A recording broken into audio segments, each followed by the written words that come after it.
се предизвиците со кои се соочуваат организаторите на протестите на Југоистокот, телеканал А1 ви ги пренесува нивните ставови, кои им се најчестите пречки и кои се најавите за престојните денови. Се послаба е присутноста на родителите на родителските средби во средните училишта. Просветните работници повикуваат на поголема ангажираност на родителите во образовниот процес на нивните деца. Почна сезоната на мрестење на рибите во Дојранското езеро. Со тоа настапува и забраната за риболов во езерото, која што се спроведува секоја година. Забраната ќе трае и за време на престојните празници.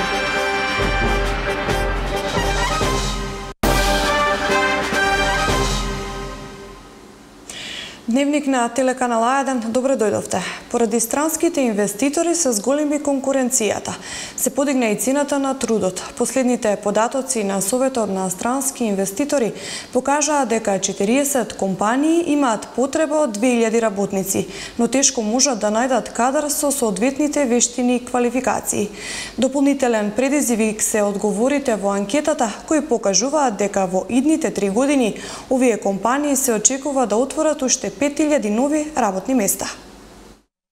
Влезот на странски директни инвестиции го раздвижи пазарот на труд во Македонија. Компаниите бараат кадар, се намалува бројот на невработени. Стапката се спушти на историски најниски 23,1%, што покажува дека политиките се правилно димензионирани, а активните мерки и овие инвестиции даваат резултати. Поради странските инвеститори се зголеми конкуренцијата, се подигна и цената на трудот. Последните податоци на Советот на странски инвеститори покажаа дека 40 компании имаат потреба од 2000 работници, но тешко можат да најдат кадар со соодветните вештини и квалификации. Дополнителен предизвик се одговорите во анкетата кои покажуваат дека во идните 3 години овие компании се очекува да отворат уште 5000 работни места. При посетата на Струмица минатата недела, лидерот на ВМРО ДПМН и поранешен премиер Никола Груевски вели дека и покрај кризата се трудат да ги исполнат ведувањата за нови инвестиции и нови работни места. Се трудиме, даваме се од себе во текот на оваа политичка криза колку што е можно повеќе од проектите на владата да се одвиваат и да не запад. Кризата си го прави своето и таа има свое влијание на економијата и на многу сегменти во општеството. Меѓутоа, како политичка гарнитура се трудиме колку што е можно помалку да влијае и секаде каде што е можно проектите да се одвиваат, да продолжат тоа да се случи. Така што иако некаде имаме проблеми, имаме запирања, на многу места се успева да се одвиваат проектите и под овие околности во кои што СДСМ ја донесе државата и сите овие работи што му ги прави на народот. Со ваквите инвестиции дојде до значителен раст на просечната плата во Македонија. Последните податоци на Државниот завод за статистика за јануари покажаа дека просечната нето плата во земјава изнесува 22.750 денари, за 2,2% повисока од истиот период минатата година.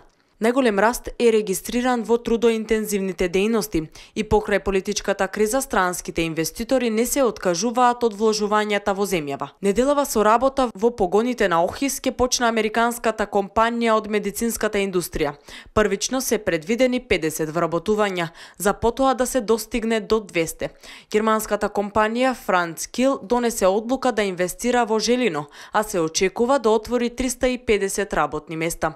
И американската компанија Adient, поранешен Johnson Controls, се подготвува за почеток со работа во новиот објект во слободната економска зона во Струмица, со што бројот на вработени од сегашните 750 работници треба да се искачи на 1500. Во исто време, градежни активности на нови погони има во зоната во Бунарџик. На конститутивната седница во Собранието 11 дена се расправа по третата точка од дневниот ред. Избор на председател, заменик на председателот, членови и нивни заменици на комисијата за прашања на изборите и именувањата. Барам врз основа на членот 78 став 2 со поддршка од 10 пратеници да биде донесена одлука со која што ќе се премине на четвртата точка од дневниот ред, предлог за избор на председател на Собранието на Република Македонија. Овде е децидно и јасно кажано во ставот 2 како тоа се прави. Ова толкување кое што сега го има СДСМ, нас ни одговарало не 100 пати, 1000 пати изминативе 10 години. И да ги прекинеме дискусиите кои што тие ги имале, да ги скратиме точките кои што тие ги имале, да ги поминеме законите кои што сме сакале побрзо да ги поминеме, но ниту еднаш не се случило тоа затоа што тие добро знаат не е така. Членот 78 не треба да го пишуваме секој пат кога ќе зборуваме, треба да го читаме. Ама на никој овдека не му се чита изгледа. Не кажува на почетокот на седницата. Погледнете, има 5 члена предходно каде што стои на почетокот на седницата. Овде нема на почетокот на седницата. Нема ни на почетокот на одредена точка на дневен ред. Но дури и теоретски, хипотетички, ако се прифати, тоа значи дека ние сме го одземале правото на Комисијата за прашање на избори и именување како неопходен предуслов, како матично тело да разгледува оваа комисија. Затоа ве молам, немаме такво право, немаме право да го кршиме деловникот и мислам дека треба да најдеме начин овие процедурални расправи да ги прекинеме и да продолжиме натаму. Не ви верува народот, изгубивте на избори.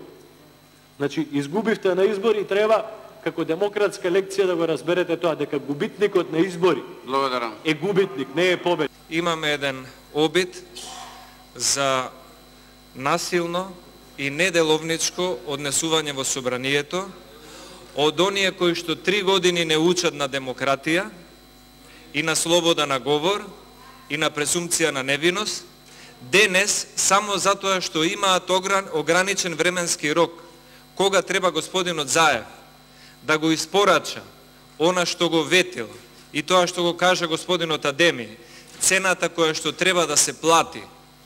И сега деловникот треба да ја плати цената за неговата политичка амбиција од аболициран криминалец да стане председател на владата.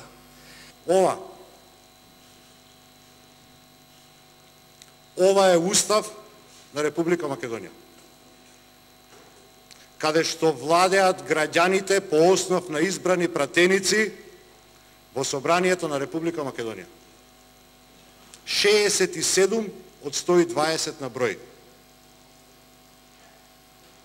Сведоци сте како 51 пратеник не дозволува цивилизацијско право на секој граѓанин на мирно примопредавање на власта. Цело време кочите и цело време губите време со процедурални забелешки.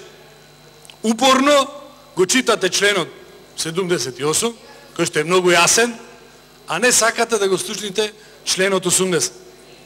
Значи, кој спречува и кој блокира? Можниот внатрешен конфликт во Македонија би имал тешки последици на целиот регион. Со вакво предупредување излезе српскиот премиер Александар Вучич по средбата со американскиот сенатор и поранешен републикански кандидат за председател Џон Мекен. Mi smo o tome razgovarali. Единствено што се надеваме е дека преку почитување на македонските закони, работите без разлика како ќе се одвиваат мирно. За нас тоа е од големо значење. Ако од една страна имате незадоволни албанци, тогаш може да имаме проблеми на југот на Србија. Ако имате внатрешен судари во Македонија, нешто што никој не го посакува, тоа би имало големи и тешки последици за сите нас. Политичката борба во собранието е борба за Македонија, каква што е унитарна, целовита со ова име кое што го имаме. А на СДСМ му пречи народот и ВМРО ДПМН за да ја испорача фактурата која што ја презеле. Изјави лидерот на ВМРО ДПМН и поранешен премиер Никола Груевски, кој денеска присуствуваше на официјално отворање на нова инвестиција за одгледување и преработка на медицински канабис во Скопје. Што е очигледно е дека на СДСМ му смета ВМРО. Му смета и народот, затоа што имаат преземено обврски, но не кон народот и не кон некој што ја сака државата унитарна и цела каква што е. Имаат преземено обврски и се исплашени за нивната иднина, особено нивниот лидер Зоран Заев, кој што формирањето влада и прифаќањето на фактурата што треба да ја плати и со задоволство ќе ја плати, доколку народот не му попречи и доколку ВМРО ДПМН не е тука, за него ќе значи, во неговите мисли ќе значи спас од казна за она што го правеше во минатото. За неговите криминали, за неговите корупции, за неговите подкупи и така натаму. Така што борбата во парламентот политичката борба во парламентот не е борба за власт, таа е борба за Македонија. Таква како што имаме, унитарна, целовита, со ова име кое што го имаме, или пак сменета на начин на кој што некој од надвор сака да ја смени и да ја обезличи. Почна сезоната на мрестење на рибите во Доранското езеро и со тоа настапува забраната за риболов во езерото која се спроведува секоја година. Забраната ќе трае и за време на престојните празници, Великден и 1 мај, кога во Дојран има и најголем број на посетители, нагласуваат од концесионерската фирма. Од вчера почна да важи забраната за ловење риби во Дојранското езеро поради мрестот на рибите. Од концесионерската фирма на езерото Фишилан велат дека ова е редовна активност во пролетниот период, а забраната оваа година ќе трае до 9 мај. Секоја година и оваа година заедно со соседна Грција се донесе одлука за тотална забрана за сите видови на риба во Дојранското езеро. Тоталната забрана во период од 1 месец започнува од 10 април од 8 часот, а ќе заврши на 9 мај во 8 часот. Ова забрана важи и за великденските и првомајските празници, каде риболовот ќе биде забранет. Од фирмата велат дека според кривичниот законник ловењето во периодот на мрест се казнува со кривична пријава, како и парично со казни кои се движат и до 1000 евра. Забраната за ловење риби важи и за спортскиот како и за стопанскиот риболов. Познавачите на овие состојби, како и влюбениците во риболовот, честопати само иницијативно на веб платформите посветени на рибарството апелираат до сите да се воздржат од рибарење во периодот на забраната, бидејќи така директно придонесуваат за побогат живот во реките и езерата. Рибарите нагласуваат дека оние кои треба да водат грижа во најголем дел се концесионерите, чуварите, инспекторите и полицијата, но за зачувување на идниот подмладок од рибан из Македонија сепак најмногу треба да бидат свесни самите луѓе. Пролетта е период кога во зависност од временските услови и топлината на водата се мрестат повеќе видови, како црвеноперката, лињакот, кркушката, крапот, кленот, сомот, бојникот, мрената, попадиката, кострежот и други риби. Една статистика покажува дека половозрела женка крап може да положи од 200.000 до 700.000 јајца, односно икра, кленот од 50.000 до 200.000 јајца, сомот до 500.000 јајца, а кострежот положува и до 200.000 јајца. Моменталната температура на водата во Дојранското езеро изнесува 17 степени, а нивото на езерото е 208 сантиметри. Се послаба е присутноста на родителите на родителските средби во Средното општинско училиште Коста Сусинов во Радовиш. Директорката Венка Тадирова истакна дека за да се разберат потребите и желбите на учениците, потребно е родителите редовно да доаѓаат на ваквите средби. Средното општинско училиште Коста Сусинов од Радовиш одржа редовна родителска средба. Во рамките на оваа средба училиштето одржа и отворен ден, на кој родителите имаа можност да разговараат со секој професор поединечно за успехот на нивните деца. Како што истекна директорката Венка Тадирова, родителската средба се одржа во 2 дена, за прва и трета и за втора и четврта година, но родителите се послабо се одзиваат на поканите. Па да ви кажам дека во последно време немаме присутност на родителите, иако наша желба секогаш е да бидат присутни сите родители, бидејќи само така можеме да дојдеме до прави информации, до желби на самите родители и до тоа како треба да напредуват учениците, но за жал се помалку и помалку родители се присутни на родителските средби и на отворените денови, што покажува некаква незаинтересираност на самите родители.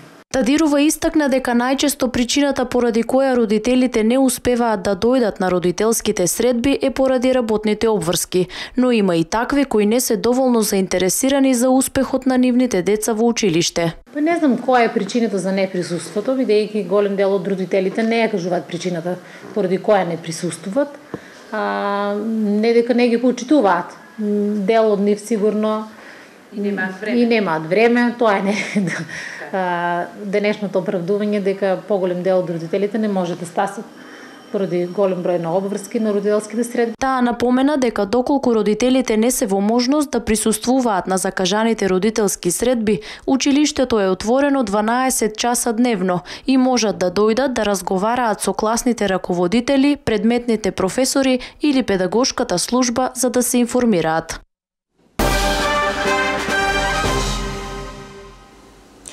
Денес 44-ти ден како македонските граѓани масовно протестираат против тиранската платформа. И жителите на југоистокот од ден на ден се помасовно се собираат и порачуваат дека тие се штитот на Македонија. Политичарите качени на тиранската платформа да не калкулираат со бројки од граѓани кои им дале подршка, бидејќи никој не гласал за платформи направени во туги држави. Е пораката која синоќа беше упатена. Да видиме каква беше атмосферата во Струмица, Гевгелија и Валандова.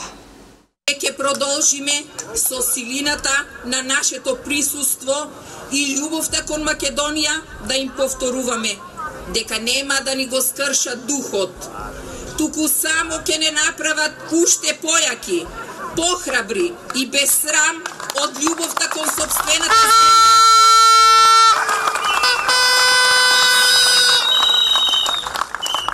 Ќе продолжиме и во наредните денови да им повторуваме: мора да се откажете од платформата тиранска и да ја осудите нејзината суштина.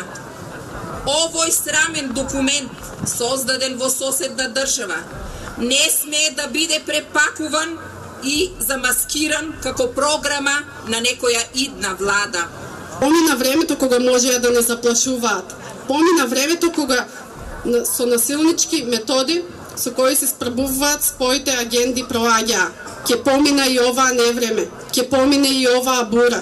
После секој дожд доаѓа сонце, а тоа е најстариот оган на кој се грееме. Тоа е вечниот оган по кој се препознаваме како македонци, кои го слушаат гласот на својата татковина, да го штитат нејзиниот унитарен дух, знаме, химна, нација, а пред се интересот и домот каде од секогаш живееме. Добро вечер, македонци! Се гордеам со вас, се бори целиот народ и не само тука, ама и целиот свет. Може би ни остана уште малку, а може би ќе треба уште многу да сме на улиците. И не заборавајте, рековме и не одрекуваме. Ние остануваме тука да живее Македонија, да живее македонскиот народ. Господе, дај ни сила да го зачуваме својот дом, нашиот народ и нашата Македонија.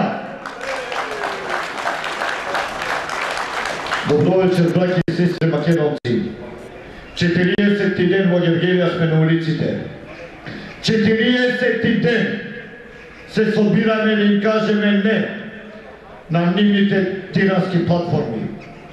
40-ти ден македонскиот народ е на улиците и порачува на политичарите да си го применат паметот, да си ги чујат срцата кои чукаат македонски.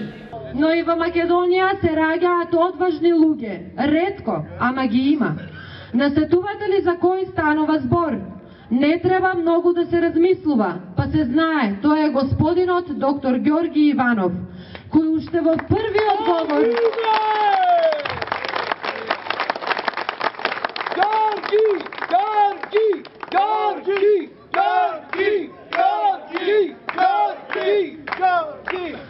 Доктор Ѓорги Иванов, кој уште во првиот говор во Обединетите нации ги искажа јасно ставовите на Република Македонија. На сите светски форуми се бори за позицијата на Македонија.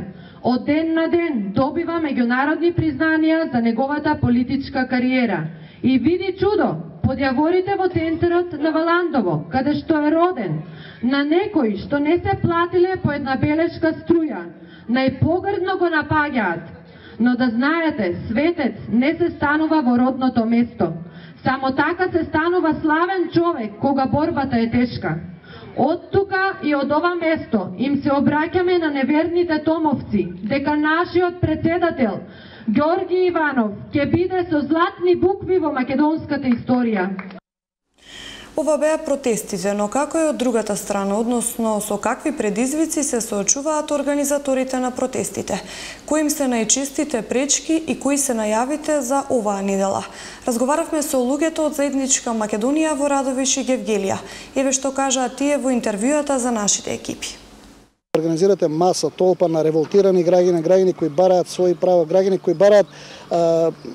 кои бараат одредена работа да биде неприфатена, односно да биде отфрлена, тогаш има посебен проблем таа толпа, таа маса, тој народ да не излезе од контрола, односно да не се случи нешто непосакувано, бидејќи сите овие протести се мировни протести. Ние секојдневно мирољубиво маршираме на улиците на Радовиш, славејќи го, веселејќи го македонското знаме и бранејќи го унитарниот карактер. Меѓутоа, кај луѓето овде кои маршираат, кои протестираат, има луѓе кои имаат огромен гнев, огромен револт против прифаќањето на таа така наречена тиранска платформа и ние не знаеме што се спремни тие луѓе да направат. Затоа во тој дел, во тоа насока ни се проблемите, значи контролата на тие луѓе, да не излезе од контрола, да бидат тука, значи да се движиме во она што се нарекува мировен марш, мировен протест, мирољубиво да го искажеме својот револт, ние најголем предизвик на марширањето. Потоа како да ви кажам, разнобојноста на содржините на самиот марш да не биде монотон, да не биде еднолик, да не му дадеме партиска димензија, бидејќи овде значи имаме луѓе од секоја политичка провиненција, имаме луѓе, значи припадници на ВМРО, да има припадници на Социјалдемократска, има припадници на Турската демократска партија, на други политички опции и сите тие луѓе си влечат на својата, си влечат на своја страна, меѓутоа сите со една насока да одржиме еден мирољубив протестен марш и буквално секој ден се соочуваме со тој проблем, тој марш да остане мирољубив, да остане во рамките на едно мирољубиво шетање по улиците на Радовиш. Тешко е, да ви кажем искрено, најискрено тешко е да се справиме, но благодарение на тимот што е со мене, бидејќи не сум сам, имам повеќе луѓе кои се вклучени и од самото здружение и самите граѓани кои ни се приклучуваат и ни помагаат на било кој начин, издржуваме некако и ќе издржиме се одека е потребно. Проблеми немаме, освен во првите денови имавме проблеми да направиме тим на соработници, некои технички проблеми кои ги имаме, кои се секојдневни, поголеми проблеми немаме, освен што не напаѓаат по одредени портали, одредени медиуми, но тоа си е нивно. Секој мирен протест, мирен марш, мирно возење по улиците, мирно возење со велосипеди имавме, возење со автомобили, се што е мирно го прифаќаме и ќе продолжиме така. Локалниот младенски форум денес одржа состанок во Гевгелија посветен на проблемите, предизвиците и приоритетите на младите од Гевгелиско. Преку структурирана неформална дискусија, освен за потребите и приоритетите, се разговараше и за можните решенија предложени од младите за подобрување на животот. Локалниот младенски форум денеска одржа состанок во Гевгелија посветен на проблемите, предизвиците и приоритетите на младите од Гевгелиско. На форумот беа презентирани наодите кои се резултат на регионалните консултативни средби со млади кои се одржуваа од месец декември. Младите во Гевгелија се соочуваат со разни предизвици, дали е тоа потребата за подостапни спортски објекти, сали, терени, дали е тоа потребата од кино, театар, повеќе зелени површини, повеќе инвестиции во образовната инфраструктура. Целта е со оглед на фактор што ни се наближуваат и локални избори, кој да биде член на советот, кој да биде донесувач на одлуки, да биде градоначалник, да биде дел од општинската администрација, да ги има во предвид овие приоритети, потреби на младите и да даде политичка понуда за решавање на истите, односно да земе да започне со решавање на овие приоритети за остварување на барањата на младите тука во Гевгелија. Дискусијата и ангажирањето во поглед на младинските прашања придонесе кон зголемен фокус на јавноста, кон институциите и целокупното граѓанство за потребата од сериозни и студиозни младински политики. Преку структурирана неформална дискусија, освен за потребите и приоритетите, се разговараше и за можните решенија предложени од младите за подобрување на животот. Денешната активност е дел од регионалниот центар за одржлив развој во соработка со Националниот младински совет на Македонија, кои го спроведуваат настанот, а се поддржани од канцеларијата на Национален демократски институт од Скопје. Пролета и топлото време ни ги носат и пролетните вируси. За сега, според доктор Марангозова, на инфектологија е мирно, но се очекува со зголемувањето на температурите и бројот на пациенти со стомачни вируси да се зголеми. Значи, карактеристично за инфективните заболувања, веќе неколку пати вам кажам, дека се сезонско јавување на болести, така да и кај нашата патологија, движењето на инфективното оделение зависи од годишната доба. Ете, на прак сме на една нова сезона на цревни заболувања, завршивме со гриповите, така кажано. Че зимно време доминираат грипот и со своите компликации. Сега веќе постепено се намалува бројката на респираторни заболувања за сметка на цревните заболувања. Во моментот на нашето оделение доминираат цревни заболувања, односно фебрилни гастроентерити. Тоа се најчесто предизвикани од цревни вируси и се карактеризираат со една цревна симптоматологија во која доминираат репетирачки повраќања, пошто следат појава на неколку или повеќе течни столици, кај одреден број на луѓе оваа состојба е пратена со зголемена телесна температура, односно со фебрилност. Имаме ли возрастна група која што најмногу се фаќа? Секогаш највулнерабилна група е дечјата возраст, така да најпогодени се малите деца, што не значи дека и возрастните не се одминати. Значи, сепак доминира по младата популација. А како да се заштитиме? Која е превенцијата која што треба да ја превземеме? Па тоа се вируси, значи превенција како и сите заболувања, како пред се јакнење на имунитетот. Значи, че имаме добар имунитет, организмот, вирусите се тука околу нас, ќе се поуспешно ќе се одбране. Значи, со една правилен живот, значи навремено легнување, доволно спиење, хигиена на раце, миење на рацете пред секоја консумација на храна, консумирање на термички исправно обработена храна, миење на зеленчук, овош и салати. Така да тоа би било пред се превенција. Друга превенција нема за овие вируси, нема вакцини. Значи со јакнење на имунитетот. За да не стигне еден пациент до инфектологија, кога таму е предпоследното, да речеме, место, како можеме ние да почувствуваме дека сме веќе за лекар, да не се лекуваме дома сами на себе, кога да знаеме дека веќе треба да се посети нашиот матичен лекар. Значи кај на инфективно деление се испраќаат потешките случаи кои имаме, значи потешка дехидратација и кога има потреба од интравенска рехидратација. Значи, самиот пациент, така кажано, или пациентите кои ќе стигне кај нас, било секоја индивидуа, значи само ќе оцени кога треба да се јави на лекар. Значи, 1 до 2 повраќања, не е алармантно доколку истата особа се чувствува добро, бидејќи со секое јавување, непотребно јавување на лекар, па и кај матичен лекар, се јавуваат непотребни гужви, па дури додека чекаме во чекална, може и уште нешто да закачиме и да пренесеме. Така да, значи, да имаме критериум, значи да бидеме критични кога треба да се јавиме на лекар.